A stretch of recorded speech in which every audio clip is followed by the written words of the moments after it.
Tihar jail के अंदर आफताब का दम घुटने लगा है और यही एक वजह है कि आफताब तिहाड़ से निकल करके भागने की कोशिश भी करता है। बहुत बार अपने आप को पागल साबित करने की या दिखाने की कोशिश में है, क्योंकि आफताब ये चाहता है कि उसे स्प्लिट पर्सनालिटी डिसऑर्डर का शिकार डिक्लेयर कर दिया जाए।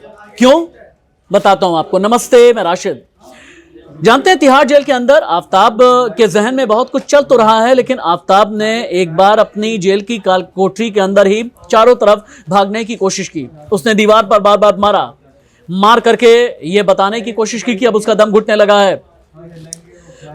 कुछ सोर्सेज ये भी बताते हैं कि आफताब को सांस लेने में दिक्कत भी आ रही है, क्योंकि वो अस्थमा का पेशेंट है और उसे इनहेलर की जरूरत है। लेकिन डॉक्टर अभी इस बात की तस्दीक नहीं कर सके हैं।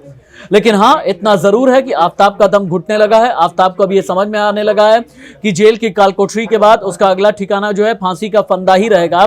और यही एक वजह है कि आफताब ने पूछा जेल के अधिकारियों से कि किस तरफ, यानी जेल की कालकोठरी जहां पर है, किस तरफ फांसी दी जाती है। तो जेल के अधिकारियों ने कहा कि यहीं पास में ही है। उसने कहा कि अच्छा, कितनी दीवार के बाद में है, कितनी दीवारों के बाद में है। तो फिर एक खबर ये आई है कि उसी दीवार की तरफ बार बार आफताब की नजरें हैं जहां पर तिहाड़ जेल के अंदर फांसी वाली जगह बनाई जाती है। हालांकि अभी केस फास्ट ट्रैक कोर्ट को जब ट्रांसफर होगा, उसके बाद फिर हाई कोर्ट और सुप्रीम कोर्ट तक यकीनन केस चलना है। लेकिन आफताब को ये समझ में आने लगा है कि यहां से निकल करके हो सकता है वो फांसी के फंदे तक भी जाए। यही एक वजह है कि आफताब अब बहुत बार जेल के अधिकारियों से ये भी कहता है कि अच्छा, जेल के पुराने लोग कौन कौन से हैं, वो लोग कौन से हैं जिन्होंने कभी किसी को फांसी दी और उसके गवाह बने हैं। और आफताब ने तो ये भी पूछा, क्या फिल्मों में जैसे फांसी दी जाती है वैसे ही तिहाड़ जेल के अंदर भी फांसी दी जाती है? यानी फांसी 24 घंटे आफताब के जहन में चल रही है।